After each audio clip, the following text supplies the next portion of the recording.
define stress for a moment. Physically, stress is when something wants to be in two places at one time. If I take an iron beam and apply pressure to both ends in different directions, I'm creating stress in the beam because one part wants to be north, the other part wants to be south. I create stress on the beam. In a person, stress is when you can't decide what's important, so then you want two things at once that are mutually incompatible.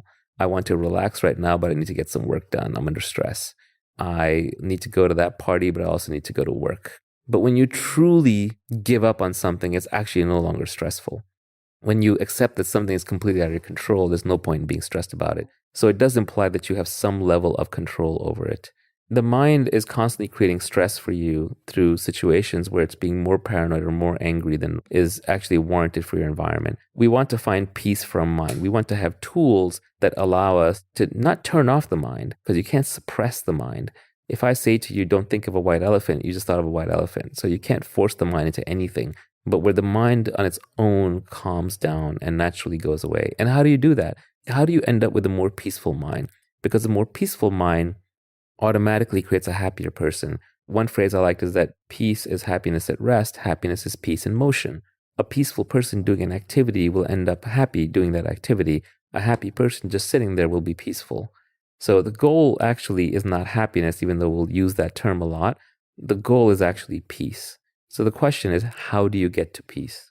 The first problem with getting to peace is that no activity will get you to peace, because peace is fundamentally inactivity. Peace is the sense that everything is fine. And if everything is fine, you're not making physical activity to change it, so you're physically at peace. And you're not making mental activity to try and change it either, because that'll create mental stress, because you'll want to mentally be somewhere other than you actually are. So peace itself is not a thing that can be directly achieved. You cannot work towards peace. What you can work towards is understanding. I think this is an old religious saying, but it says the name of God is truth. And what that's basically saying is that when you understand certain things, when you learn certain things, when you're convinced of certain things, and when they become a deep part of you, then you naturally become a more peaceful person. One of the tweets that I put out a while back was, the closer you get to the truth, the more silent you are inside. We intuitively know this. When someone is blabbing too much, that person who talks too much at the party, the court jester, you know they're not at peace inside. You know Robin Williams was not peaceful inside. Whereas with a wise person, if we expect to meet a Lao Tzu, a Socrates, we expect them to be quiet. That is an indication that they are wise. And not quiet because they're trying to look wise, but quiet because they're internally quiet. We understand that peace and wisdom sort of go together. Kapil Gupta, who's written far more on this topic than I have, said, wisdom begets stoicism, stoicism does not beget wisdom.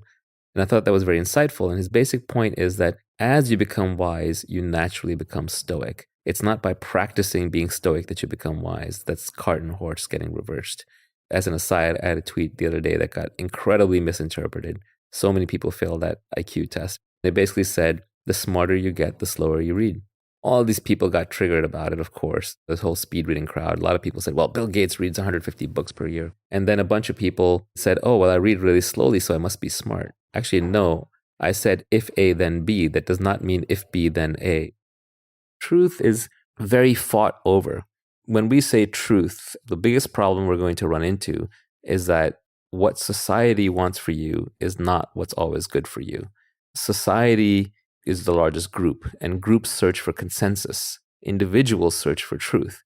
It is not acceptable for society to tell you the truth on many things. There are many things society throws out all day long that if you're a smart and critical thinking person that you disbelieve, but you're forced to go along with it even though deep down you know it's not true.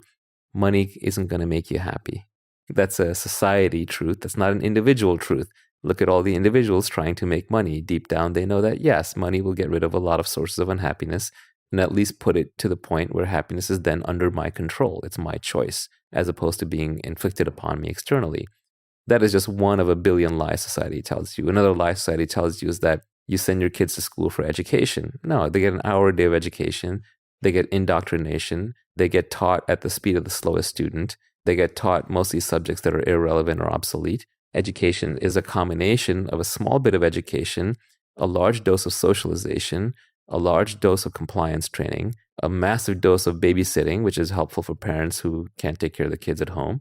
Also, it keeps young troublemakers off the streets, especially at the teenage level, who might be going out and committing crime and causing problems or getting in trouble.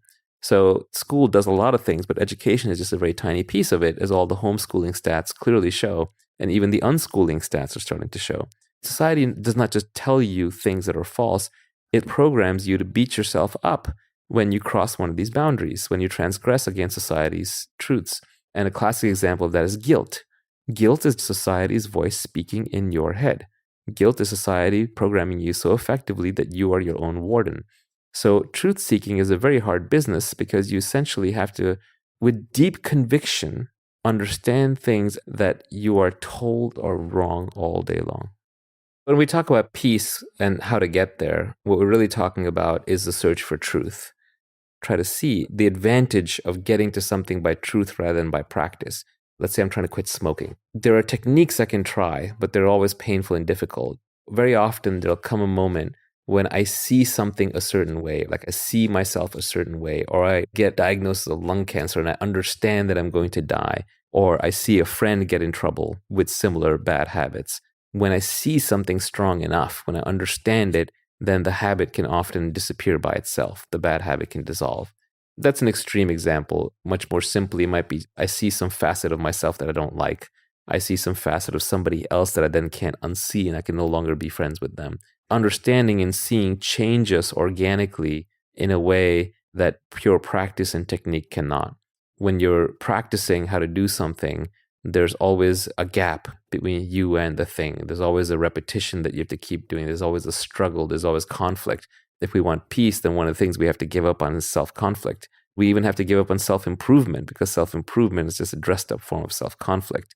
We have to instead use our natural curiosity for everything to understand things better, and then through understanding, we will naturally improve ourselves. Once we truly understand the effects of unhealthy food in our body, when we can see the extra weight we're carrying, when we can track the glucose spike and crash and see how we physically feel worse for having eaten too much sugar, when we see how caffeine hops us up and then crashes us down at the end of the night, then we automatically change for the better.